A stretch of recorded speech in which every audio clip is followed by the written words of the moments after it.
Film explain in Hindi presenting yes I am mark. ये कहानी mark की असल ज़िंदगी पे बेस्ड थी।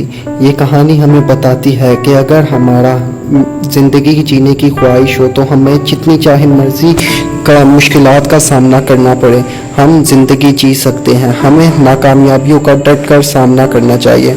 मार्क अपाहिज थे। वो बचपन में ही पोलियो का शिकार हो गए थे और वो ठीक से चल फिर नहीं पाते थे।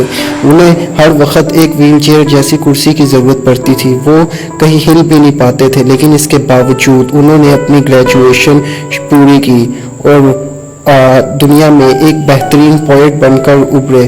कहानी की शुरुआत में हमें मार्क को दिखाया जाता है जो कि एक चैम्बर के अंदर लेटे हुए थे। दरअसल ये चैम्बर उनके लिए बहुत ज़रूरी है। अगर वो इस चैम्बर से निकलेंगे तो मर जाएंगे। जब भी वो बाहर जाते हैं तो उनके साथ एक तरह का सिलेंडर होता है जिसे उनकी बॉडी के साथ कनेक्ट किया जाता है ताकि वो सांस ले। मार्क की टेक केयर के लिए एक औरत आती है, वो इनका ख्याल रखती है और इन्हें बाहर लेके जाती है। मार्क को इनका रवैया बिल्कुल पसंद नहीं आता। मार्क इसके बाद चर्च में जाते हैं। चर्च के फादर मार्क के बहुत अच्छे दोस्त होते हैं। मार्क उन्हें बताता है कि मुझे मेरी केयर टेकर बिल्कुल पसंद नहीं। वो मुझे ऐसा पे ट्रीट करती है जैसे मैं उस पर डिपेंडेंट हूँ। क्या मैं उसे निकाल दूँ? ये पाप तो नहीं होगा? फादर कहते हैं नहीं, अगर वो तुम्हें पसंद नहीं है तुम उसे निकाल दो, ये पाप नहीं होता। इसके बाद वो उस केयर टेकर को निकाल देते हैं और एक न्यूज़पेपर में एक नई केयर टेकर को हायर करते हैं। ये केयर टेकर बहुत ही ज़्यादा खूबसूरत थी।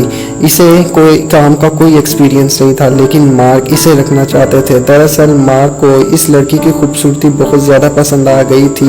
धीरे धीरे वो लड़की मार्क को ट्रीट करना सीख जाती है। मार्क अब इस लड़की को पसंद करना शुरू कर देते हैं और एक दिन मौका देखते ही वो इनसे अपने प्यार का इजहार कर देते हैं और इन्हें शादी के लिए पूछते हैं।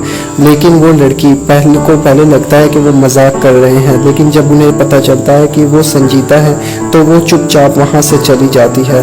वो इस बारे में फादर को कहते हैं और फादर कहते हैं इसे कोई जवाब नहीं देते क्योंकि फादर जानते हैं कि मार्क एक अपाहिज है। इसके बाद मार्क की टेक केयर के लिए दो और लोग आ गए क्योंकि वो लड़की इन्हें छोड़ के जा चुकी है। अब पता ये होता है कि इनमें से जो लड़की है वो मार्क की सुबह के टाइम टेक केयर करेगी और जो लड़का है वो मार्क की नाइट शिफ्ट में टेक केयर करेगा।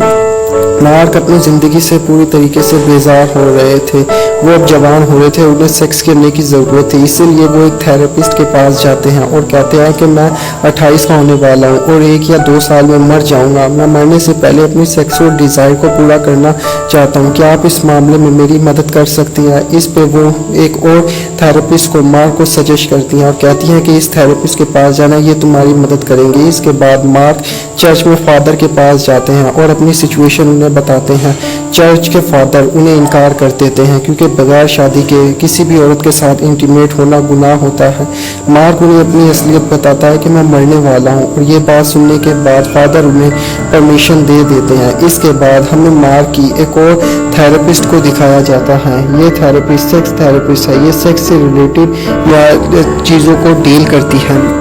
इसके बाद हमें दिखाया जाता है कि मार्क को एक व्हील चेयर की मदद से इस थेरेपिस्ट के पास लेके आया जा रहा है क्योंकि मार्क चल फिर नहीं सकते। वो थेरेपिस्ट सबसे पहले मार्क के पास आती है और इनसे बातचीत करना शुरू कर देती है। मार्क इन्हें देख के थोड़ा शर्माना शुरू कर देते हैं और अनकम्फर्टेबल हो जाते हैं, लेकिन वो थेरेपिस्ट इन्हें कम्फर्टेबल करने की भरपूर कोशिश करती है। वो कहती है कि हमारे 6 सेशन होंगे और आज हमारा पहला सेशन है। पहले सेशन में वो मार्क के मेन पार्ट को पकड़ के उन्हें लस्ट देने की कोशिश करती है। मार्क को ये बहुत ज़्यादा अच्छा लगता है, लेकिन इससे पहले और कुछ वो कहती है कि हमारा पहला सेशन ख़त्म हुआ और पहले सेशन में बस इतना ही होगा। इसके बाद वो लड़की इन्हें घर लेके जा रही होती है। वो पूछती है कि पहले सेशन में क्या हुआ, लेकिन मार्क शर्मा जाते हैं और कुछ नहीं बताते। इसके बाद मार्क फादर के पास जाते हैं। मार्क अपना सारा का सारा एक्सपीरियंस फादर को बताते हैं और फादर को ना चाहते हुए भी मार्क की बात सुननी पड़ती है। इसके बाद हमें थेरेपिस्ट को दिखाया जाता है जो कि अपना सारा का सारा एक्सपीरियंस रिकॉर्ड कर रही होती है। वो कहती है कि आज मैं पहली बार किसी ऐसे शख्स से मिली जो बहुत ही इनोसेंट था, उन्हें भी मार्क पसंद आ रहा था। इसके बाद हमें मार्क को दिखाया जाता है जो कि थेरेपिस्ट के लिए एक पोइट्री लिखते हैं। इसके बाद मार्क पोइट्री लिखने के बाद थेरेपिस्ट को पोस्ट कर देते हैं। वो फादर के पास आ जाते हैं और फादर को कहते हैं कि अपने पहले सेशन में वो मुझे लस देने की कोशिश कर रही थी, लेकिन मैं कुछ भी नहीं कर पाया, शायद मैं नामर्द हूँ। इस पे फादर कहते हैं नहीं, ऐसी बात नहीं है, मैं जहाँ रहता था वहाँ पे बहुत सारे नौजवान आते थे और इसी तरह के सेक्सुअल डिज़ायर पूरे करते थे। शुरू में उन्हें भी बहुत मुश्किल आती थी, लेकिन आहिस्ता आहिस्ता वो कर पाते थे। हो सकता है तुम्हें भी यही प्रॉब्लम है, तुम कुछ दिन के बाद इस चीज़ में एक्सपर्ट हो जाओगे, तुम अपने ऊपर बस भरोसा रखो। इसके बाद हमें मार्क को दिखाया जाता है जिनके पास उनकी केयर टेकर आती है। मार्क के लिए वो शॉपिंग करती हैं। दरअसल मार्क अपनी थेरेपिस्ट से मिलने के लिए तैयार होके जाना चाहते थे। वो तैयार होके थेरेपिस्ट के पास जाते हैं तो देखते हैं कि थेरेपिस्ट के घर में एक पार्टी चल रही है। थेरेपिस्ट इस बारे में भूल गई थी, इसीलिए वो मार्क को लेके एक होटल में चली जाते हैं। होटल का मैनेजर पूछता है कि तुम्हारा बॉस यहाँ क्या करने वाला है। इस पे केयर टेकर क्या उन्हें सच बता देती हैं।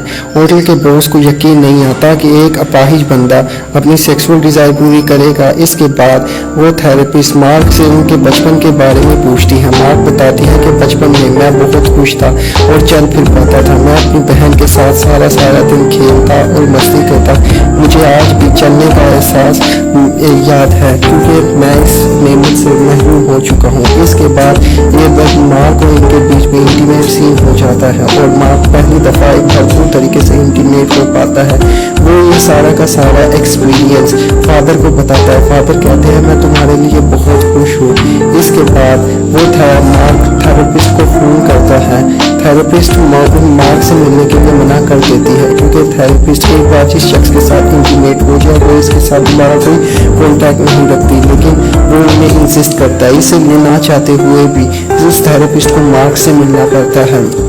इसके बाद हमें दिखाया जाता है मार्क की वो पोइट्री जो उसने लिखी थी वो थेरेपिस्ट के हस्बैंड को मिल चुकी है। थेरेपिस्ट का हस्बैंड इस पोइट्री को पढ़ के बहुत ज़्यादा गुस्सा होता है। वो अपनी बीवी पे चीखता और चिल्लाता है कि तुम कैसे एक पेशेंट के साथ इस तरह की हरकतें कर सकती हो। इस पे वो थेरेपिस्ट समझाती है कि ये मेरा काम है। वो लेटर को डस्टबिन में फेंक देता है और रात को थेरेपिस्ट उस लेटर को निकाल के पढ़ती है। अगले दिन मार्क के पास उनकी पहले वाली केयर टेकर आती है और कहती है आई एम सॉरी कि मैंने आपको रिजेक्ट किया, लेकिन मैं कैसे अपाहिज से शादी कर लूँ। मैं हमेशा के लिए लंदन जाना चाह रही हूँ और आपसे हम आखिरी बार माफ़ी मांगना चाहती थी। इसके बाद मार्क फादर के पास जाते हैं और ये सारी की सारी बातें उन्हें बताते हैं। अगले दिन मार्क के पास उनकी फिजिकल थेरेपिस्ट आती है और वो जान चुकी थी कि मार्क इन्हें पसंद करता है, लेकिन इसके बावजूद वो कुछ नहीं कहती। वो नहीं चाहती थी कि मार्क इन्हें पसंद करे। वो अपने इस आखिरी सेशन में मार्क को पूरी तरीके से लस दे के उनकी पूरी सेक्सुअल डिज़ायर को ख़त्म कर देती है और कहती है कि आज के बाद मैं आपसे नहीं मिलूंगी। इसके बाद वो कॉल अपनी उठाती है और वहाँ से जाने की कोशिश करती है। तभी वहाँ पे मार्क की केयर टेकर आ जाती है और इन्हें रोक लेती है और कहती है कि मार्क ने ये लेटर आपके लिए दिया है। वो ये लेटर लेती है और वो पढ़ती है क्योंकि वो भी कहीं ना कहीं मार्क को पसंद करना शुरू कर देती है। इसके बाद हमें रात को मार्क को दिखाया जाता है जो बहुत ज़्यादा कंफ्यूज होते हैं क्योंकि जिस ऑक्सीजन के सिलेंडर के अंदर वो सो रहे थे उसके अंदर की ऑक्सीजन ख़त्म हो गई थी और रात को उनका केयर टेकर भी नहीं आया था। इसीलिए वो उस केयर टेकर को फ़ोन करने की कोशिश करते हैं, लेकिन जो पॉइंटर उनके मुंह में था वो अचानक से इनके मुंह से गिर जाता है। मार्क समझ जाते हैं कि अब वो मरने वाले हैं क्योंकि वो इस सिलेंडर के अंदर सिर्फ 4 घंटे के लिए सर्वाइव कर सकते हैं। मार्क वहीं पर बेहोश हो जाते हैं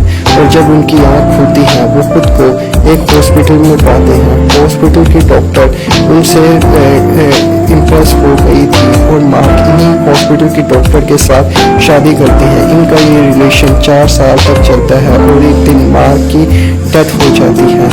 मार्क के फ्यूनरल पे मार्क के सारे फ्रेंड आए थे। इसमें मार्क की वो पहले वाली केयर टेकर भी मौजूद थी जो इन्हें छोड़ के चली गई थी और अमेंडा यानी उनकी फिजिकल थेरेपिस्ट भी सब के सब यहाँ मार्क के लिए आए थे और यहाँ पे ये लोग मार्क का वही लेटर करते हैं जो उन्होंने थेरेपिस्ट के लिए लिखा था और इसी के साथ ये कहानी का अंत हो जाता है।